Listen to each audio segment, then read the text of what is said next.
इस प्रॉपर्टी पे स्टे हो चुका है। इसके ऊपर कोई भी किसी किस्म की कार्रवाई ना हम कर सकते हैं ना वो कर सकते हैं कि इन्होंने सरासर अदालते उज़्मा के जो उनसे ऑर्डर थे उनकी वायलेशन शुरू कर दी है, कंटेम्प्ट ऑफ कोर्ट कर दी है। अगर मसला ही ਜਾਂ ਉਹਨਾਂ ਦੀ ਫੈਮਿਲੀ ਦਾ ਕੋਈ ਬੰਦਾ ਇਸ ਚੀਜ਼ ਦਾ ਕਰਾਨ ਦੇ ਦੇਣਾ ਕਿ ਇੱਥੇ ਦਾ ਹੀ ਨਕਸ਼ਾ ਜਿਹੜਾ ਨਾ ਪ੍ਰੂਫ ਸੀ, ਮੈਂ ਆਪਣੀ ਜ਼ਮੀਨ ਜਿਹੜੀ ਹੈ ਨਾ ਤੇ ਪੈਸੇ ਵੀ ਨਹੀਂ ਲਾਂਗਾ। अब एक आपने मुझे 7 दिन का नोटिस पहले देना है, ठीक है। और अगर आपने एक्सिक्वेंटली अगर आपने इसकी एकदम से भी कंस्ट्रक्शन करनी है तो मुझे आपने सेक्शन 17 का भी नोटिस देना है, ठीक है, पेमेंट्स के अलावा, ठीक है। सेक्शन 23 और 24 के अलावा आपने मुझे अगर इसकी आपने बहुत जल्दी में एक्विजिशन करनी है, वो सेक्शन 4 के नीचे नहीं आपने आना। सेक्शन 4 के नीचे अगर आपने आना है तो मुझे आपने 7 दिन का पहले नोटिफिकेशन करना है, अगर आपने उसको प्रोवाइडेड डेट पैरा पढ़ा हो तो। लेकिन आप लोग आपने मुझे कोई नोटिस नहीं किया। You are a good person, you are AC। I will file an contempt tomorrow in the Lahore High Court and make sure that I will face you there, I will face you there and I will make you feel the grief that I am feeling right now, ठीक।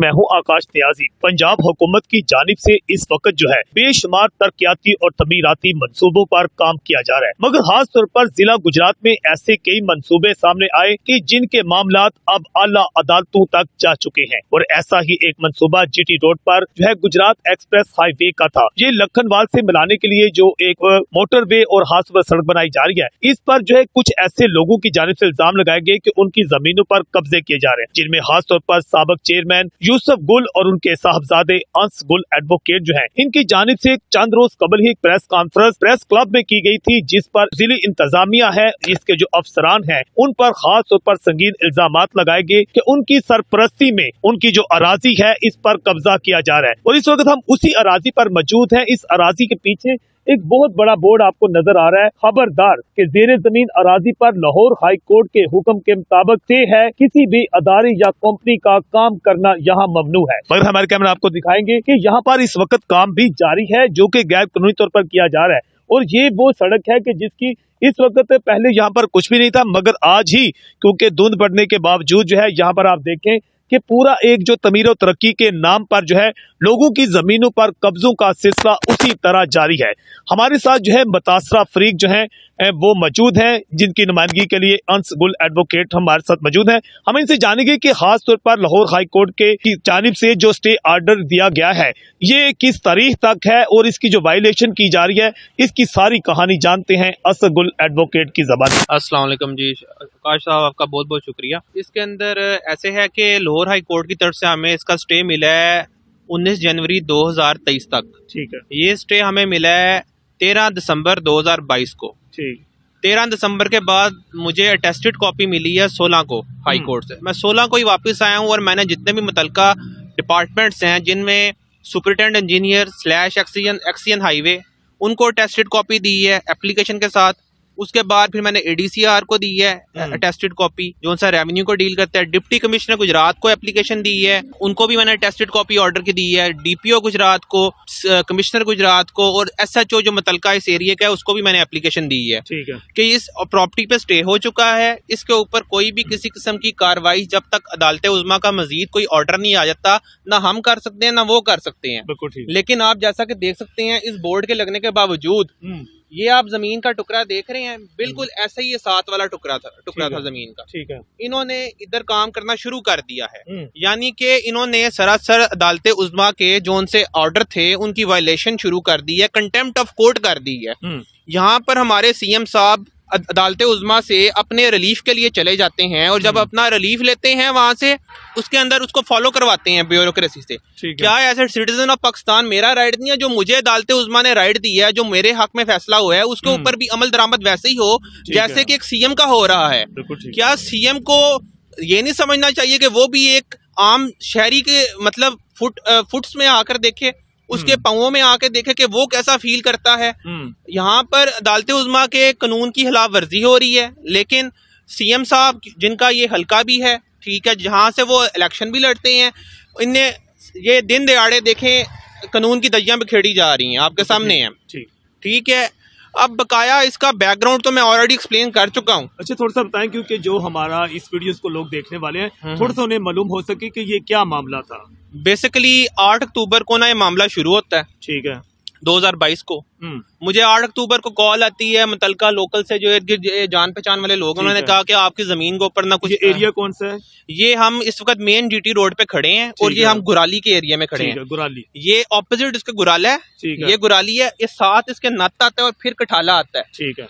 कठाला basically वो जगह है जहाँ से ये originally PC1 planning commission के through इस project का अप्रूव हुआ है। ठीक है। इसकी अटेस्टेड कॉपीज मैंने ले ली हैं, जिसकी बेस के ऊपर मुझे हाई कोर्ट से भी स्टे मिला है कि जनाब इधर का तो रूट ही नहीं है, आपने यहाँ पर किस कानून, किस आइन, कौन सी प्लानिंग एंड डेवलपमेंट बोर्ड से अप्रूवल के बाद इधर से आपने। अच्छा, आपके कहना मतलब कि ये जो जगह है जिसे शामिल किया जा रहा है हुकूमती मंसूबा में, ये PC1 के तहत उस मंसूबा में शामिल ही नहीं थी? शामिल ही नहीं है। इसको मैंने ग्राउंड रेस किया अपनी रिट पिटीशन में, अदालत उज़्मा ने इसको कंसीडर किया, उसके बाद मुझे इधर का स्टे दिया है। नहीं तो आपको पता है यहाँ पर सेक्शन 4 लगने के बाद आप बगैर किसी मैलिफाइड इंटेंशन के आप लोगों को काम करने से नहीं रोक सकते।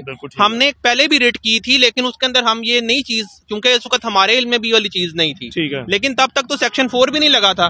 उसकी इन्फोर्समेंट के बगैर भी उन्होंने यहाँ पर कार्रवाई शुरू कर दी थी। मुतलका AC साहब जोन से एहसन मुमताज साहब, आई थिंक सो, DC साहब जोन से आमिर शहजाद कंग साहब है, वो मौके पे मौजूद थे long with एक्सियन and SC highway. ठीक है, अजमत हयात, ठीक है, वो यहाँ पर मौके पे मौजूद थे। उन्होंने लॉन्ग विद DSP मुतलका SHO DPO साहब, उन्होंने इस जमीन की जो चार्ट आप देख रहे हैं वो वाइट वॉल, बिल्कुल, ये इधर से लेकर इस तरह इधर भी वाइट, मतलब ये पूरी चार दीवारी थी। इधर हमारे घरों की फाउंडेशंस थी 3 घरों की, और इधर यहाँ पर हमने इस साइड पे एक प्लांट लगा रहे थे स्पेयर पार्ट्स का फैक्ट्री के लिए, उसकी फैन की। तो उन्होंने इस सारी चीज को मतलब रातों रात लाइटिंग लगाकर इसको मस्मार कर दिया गया। ठीक है। हाई कोर्ट में हम कंटेम्प्ट में गए, वो एक अनदर टॉपिक है, हमारी मोअज़्ज़िज़ अदालतों का आपको भी पता है और हमें भी पता है, लेकिन हम उससे नाउमीद नहीं हुए। हमने एक और रीड की जिसके अंदर अभी हमारा स्टे कंटिन्यू कर रहा है, लेकिन उसके बावजूद यहाँ पर वो आप देख रहे हैं वो मसलसल काम कर रहे हैं।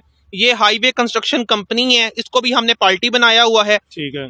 इक़्तिदार तो आने जाने वाली चीज है, लेकिन ये चीजें सारी रिकॉर्ड का हिस्सा बनेंगी। अच्छा, ये कल को उन ब्यूरोक्रेसी के खिलाफ भी रिकॉर्ड का हिस्सा बनेंगी जो इसमें इन्वॉल्व हैं। I will pursue them, each and every one of them regarding this matter. अच्छा सर, ये बताएगा कि जिस तरह आपने बताया कि अदालत की जानिब से आर्डर से उसकी तौहीन जो है अदालत की जा रही है, तो दूसरी जानिब आपका उनके साथ कोई मज़ाकरा तो हुए होंगे कि वो आपको को पेशकश की हो कि आप इतने पैसे ले लें, क्योंकि हुकूमती मनसूबे जिस तरह गुजरात यूनिवर्सिटी का यहाँ एक प्लान किया गया था, लोगों को पेमेंट दी गई थी, को पेमेंट हो चुकी है या वो दे भी नहीं रही, ऐसा क्या, या ओने पोने किया जा रहा है? आकाश साहब, बेसिकली ना मैं ना कानून का तालिब इल्म हूँ और दिन ब दिन इंसान सीखता है इसमें। बिल्कुल ठीक।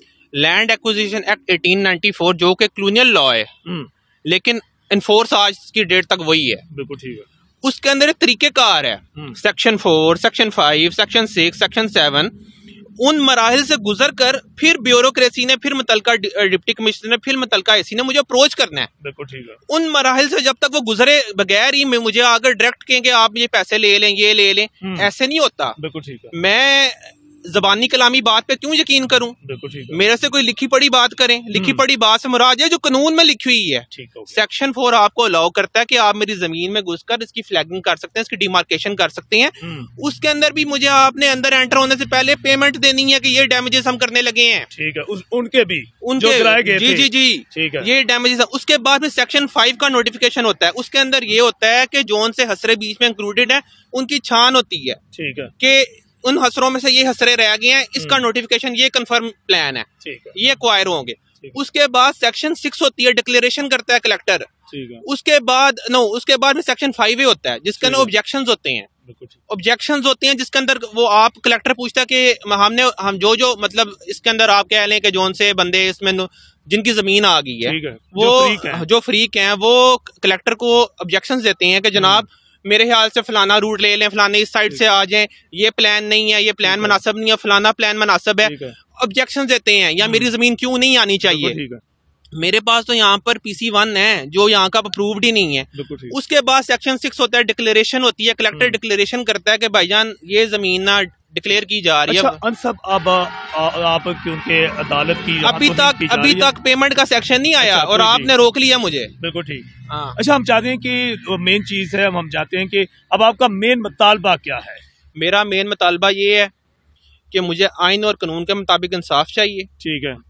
चाहे वो कॉलोनियल लॉ ही फॉलो करें, बिल्कुल ठीक। 1894 का, लेकिन उसके मुताबिक मुझे इंसाफ तो दें। उस गोरे ने कुछ ना कुछ इंसाफ तो दिया था जिसका लॉ आज की डेट तक फॉलो हो रहा है। बिल्कुल ठीक। इधर मुझे सबसे पहले बताएं, प्लानिंग एंड डेवलपमेंट बोर्ड पूरे पंजाब का एक है। उस बोर्ड ने इस जगह की अप्रूवल नहीं दी। ठीक है। उसने दी है कठाले की अप्रूवल। ठीक है। इधर कौन सा अर्थवर्क, कौन सा काम करके, कौन सा इन्होंने मतलब अमेंडेड प्लान भी चलेंगे, मैं कोई अमेंड भी इन्होंने कर लिया है, तो अमेंडमेंट के बाद कौन सी अप्रूवल है, आज की डेट तक वो अप्रूवल सामने नहीं आ सकी और इधर पूरा काम हो चुका है। ठीक है। अच्छा जिस तरह अब 19 तारीख है, 19 जनवरी को आप क्या समझते हैं को फिर आप वहाँ अपीयर होंगे? मैं बेसिकली इसका कंटेम्प्ट फाइल करने लगा हूँ। ठीक है, लेकिन इसका कंटेम्प्ट क्योंकि अभी अदालत उज़्मा की हॉलीडेज चल रही हैं। ठीक है। हॉलीडेज वो खत्म होनी है 8 जनवरी को। ठीक है। उसके बाद अगर मैं आज भी कंटेम्प्ट फाइल करना, वो लगनी 19 को ही है। ठीक है। जो सी मेरी नेक्स्ट डेट ऑफ हियरिंग है, नोटिस हो जाएंगे, तब तक ये जो सी सरकारी मशीनरी है ये कंटेम्प्ट ऑफ कोर्ट कर रही है, दिन चुगनी रात तुगनी। ठीक है, उनको पता है सीएम हमारा अपना है। ठीक है, ब्यूरोक्रेसी हमारी अपनी है, रात के टाइम दिन के टाइम जो मर्जी करना कर लें। ठीक है, तो ये मसला बेसिकली इस कंटेक्स्ट के अंदर मैं फिर सोचता हूँ कि मतलब आज का नौजवान बाहर क्यों जा रहा है, इस मुल्क को छोड़ के क्यों जा रहा है। आपकी तारीख से पहले 11 जनवरी वज़ीर आला की किस्मत का फैसला भी है, तो क्या समझते हैं इसका भी कोई फायदा हो जाएगा आपको? मैं आइन और कानून की पासदारी पर यकीन रखता हूँ। मैं बस ये एक्सपेक्ट करता हूँ जिस तरीके से अदालत उज़्मा ने उनको रिलीफ दिया है, वो एक अनदर स्टोरी है। रिलीफ जो भी मिला, जैसे भी मिला, लेकिन मिला है उनको रिलीफ। उसके मुताबिक मुझे भी रिलीफ मिला है।